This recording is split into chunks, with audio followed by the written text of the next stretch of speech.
Air strike में Hezbollah chief Hassan Nasrallah मारा गया। हिजबुल्लाह के लिए ये बड़ा झटका है, लेकिन ऐसा लग रहा है कि भारत में भी कुछ पार्टियां नसरल्लाह के मारे जाने से खुश नहीं हैं। महबूबा मुफ्ती की बेटी इल्तिजा मुफ्ती ने नसरल्लाह को शहीद बता दिया। नसरल्लाह की मौत का जम्मू कश्मीर विरोध प्रदर्शन हुआ और बीजेपी ने इस पर हमला बोला है। पीडीपी कांग्रेस को आतंकवाद का समर्थक बताया गया है।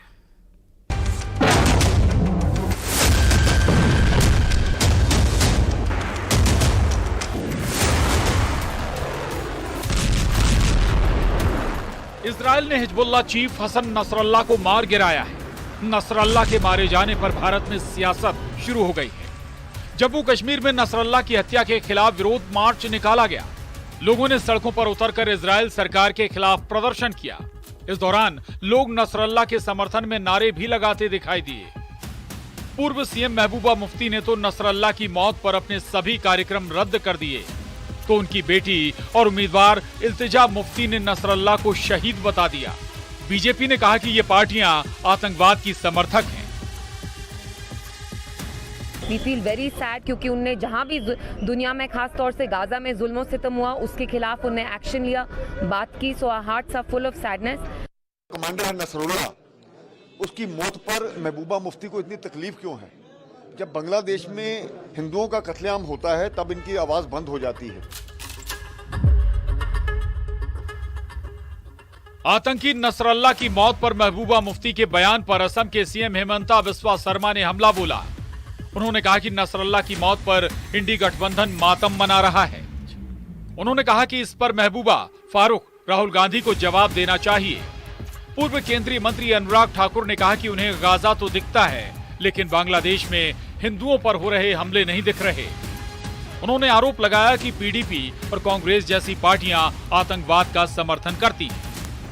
मैं महबूबा मुफ्ती, फारूक अब्दुल्ला, राहुल गांधी सबको पूछना चाहता हूं, जब हमारे कभी कोई जगह में हिंदू का मर्द होते हैं, आतंकवादी हिंदू जवानों को मारते हैं, तब आप लोग दुखी होते हैं कि नहीं होते हैं?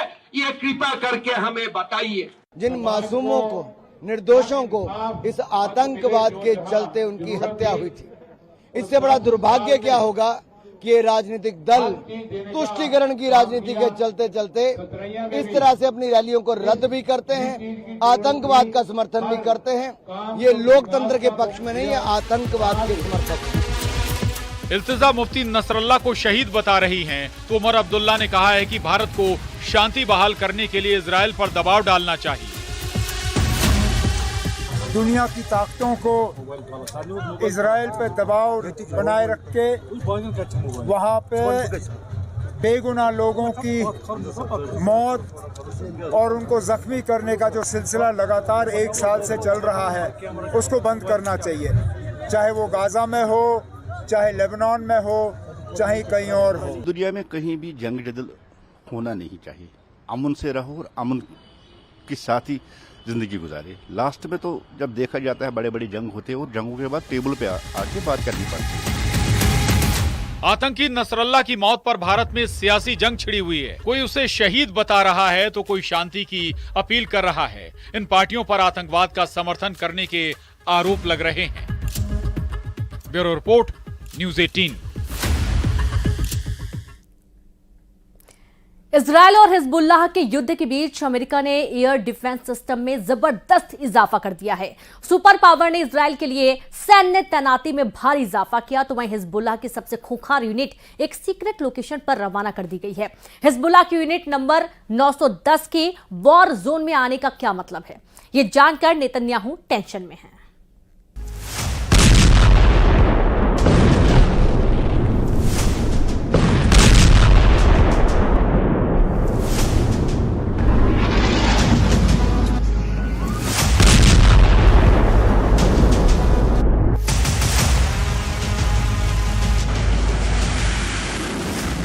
इजराइल ने जिस जंगी जेट से नसरल्लाह को मारकर उसका ट्रेलर दिखाया,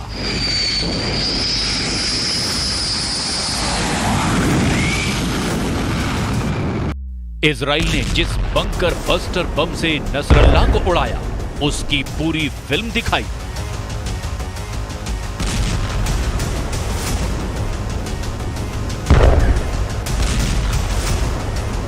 इजराइल हिजबुल्लाह को दहलाने के साथ खामनेई को चढ़ा रहा है। लेकिन अब दहलने का नंबर इजराइल का है। हिजबुल्लाह खौफनाक बदले के वॉर प्लान पर एक्शन शुरू कर चुका है। वहीं इजराइल हिजबुल्लाह को मातम मनाने का मौका भी नहीं दे रहा। एक के बाद एक धमाके हो रहे हैं।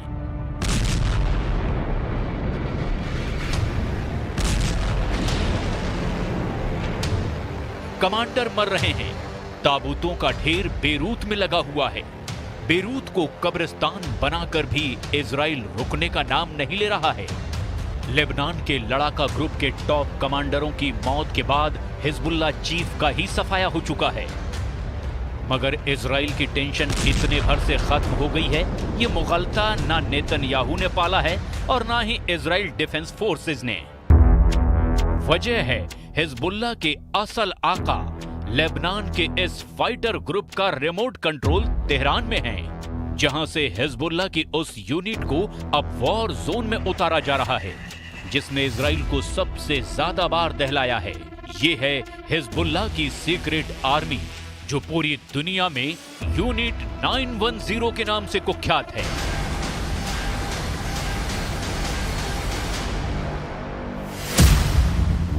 जिसे हिजबुल्लाह की काली कसाई यूनिट और हिजबुल्लाह के मोसाद एजेंट्स का नाम भी दिया जाता है।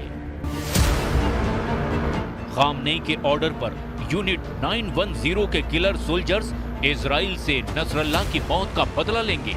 मगर कैसे? क्या है वॉर प्लान? कौन हैं यूनिट 910 के किलर एजेंट्स? इसके पास कैसे हथियार हैं? इनकी वॉर प्लानिंग क्यों दुनिया भर में कुख्यात है? जब आप ये सब जानेंगे तो दंग रह जाएंगे। मगर पहले सुनिए इजराइल के आर्मी चीफ का ये बयान, जो कि तब आया है जब उन्हें हिजबुल्लाह की यूनिट 910 के युद्ध में उतारने का पता चला। סיימתי כעת הערכת מצב ואישור תוכניות בפיקוד הצפון. צפויים לנו ימים מאתגרים. כוחות צה"ל נמצאים במוכנות שיא, בהגנה ובהתקפה, בכל הזירות ומוכנים להמשך. इजराइल को अंदाजा लग चुका है कि बहुत बड़ी आफत से अब भिड़ना होगा। नसरल्लाह की मौत का बदला लेने के लिए यूनिट 910 के खूनी शिकारी इजराइल को दुनिया के कोने कोने में चुन चुन कर सबक सिखाएंगे।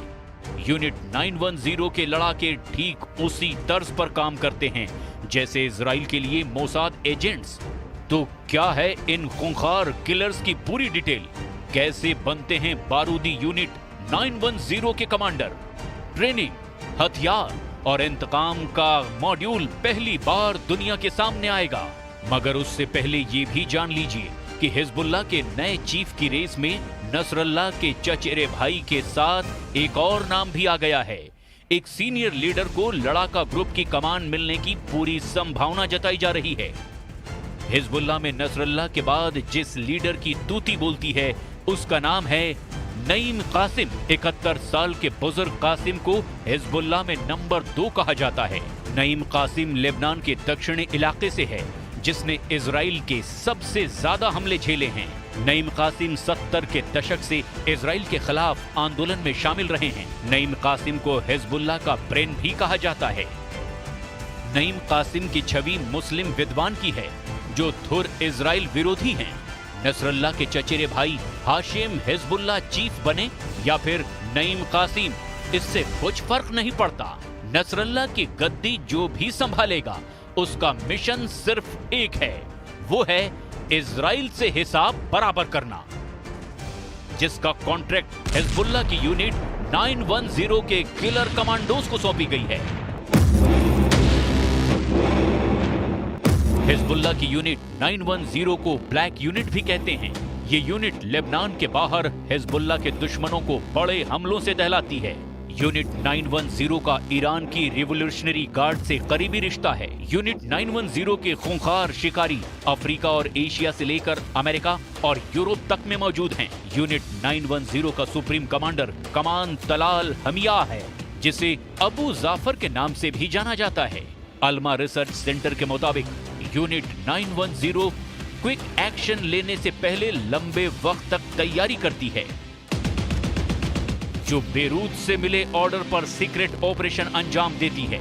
यूनिट 910 का ट्रैक रिकॉर्ड शानदार रहा है। 32 साल से ये यूनिट इजराइल को जख्म देती आ रही है। इजराइल के खिलाफ यूनिट 910 को बनाया ही बदला लेने के लिए गया था। बात 1992 की है, जब इजराइल ने उस वक्त के हिजबुल्लाह चीफ अब्बास अल मुसावी को मार गिराया था। 16 फरवरी 1992 को इजराइल के अपाचे हेलीकॉप्टरों ने दक्षिण लेबनान में अल मुसावी के काफिले को मिसाइल हमले से उड़ा दिया था। इजराइल के हमले में अल मुसावी, उसकी पत्नी, उसके 5 साल के बेटे और 4 हिजबुल्लाह लड़ाके मारे गए थे। अल मुसावी की मौत का बदला लेने के लिए यूनिट 910 ने इजराइल को दुनिया के कोने कोने में दहलाया था। हिजबुल्लाह की यूनिट 910 कई बड़े और हाई प्रोफाइल हमलों में शामिल रही है। 1992 में ब्यूनस आयर्स में इजरायली दूतावास और 1994 में अर्जेंटीना में यहूदी सामुदायिक सेंटर पर बमबारी को इसी यूनिट ने अंजाम दिया था। 2012 में यूनिट 910 ने बुल्गारिया के बरगाज में इजरायली नागरिकों को ले जा रही बस पर आत्मघाती बम विस्फोट किया था। अमेरिकी रिपोर्ट के मुताबिक यूनिट 910 ने न्यूयॉर्क के JFK हवाई अड्डे समेत कई अहम जगहों पर टेरर अटैक का प्लान बनाया था। अमेरिका में हिजबुल्लाह की यूनिट 910 का एक ऑपरेटिव अली कोरानी पकड़ा गया था, जिसने हिजबुल्लाह की यूनिट 910 की डिटेल पहली बार उजागर की थी।